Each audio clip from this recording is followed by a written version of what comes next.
Hey YouTube, Kimberzelik here. Just a real short one. Hit the like button if you don't mind. I did end up with a bore. I overshot the bore.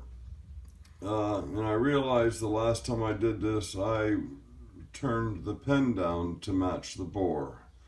And I believe I have a lot more control that way. I did switch out boring bars from a 3/8 shank to a 1/2 inch shank and had a lot more stability, and who's to say I may or may not have done better if I had started with that cutter.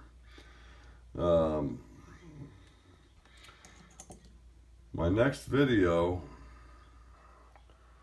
after completing this is going to be center point threading. Even though I swore off of threading, I'm going to reinstall my threading dial and do some 14 threads per inch. I have some bolts that'll fit onto that and something I can test with. And we're going to attempt to do some authentic threads. Also, down in the description, I've added my email address.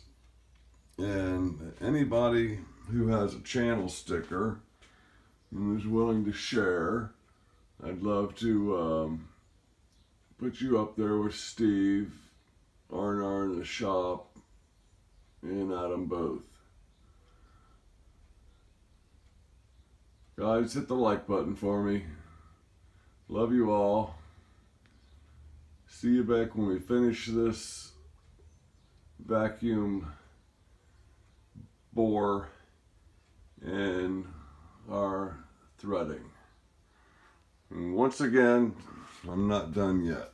I want to apologize for the video. I have a computer coming very soon. It's going to be gifted to me, and I'll possibly be able to do some better videos. The problem is now is I'm just turn the camera on and go. There's no editing other than shortening the beginning or shortening the end, and I can zoom in. But I'd like to do some fast forward and maybe some subtitles, and maybe insert some stills. So, love you all. Thank you for watching. Have a great one.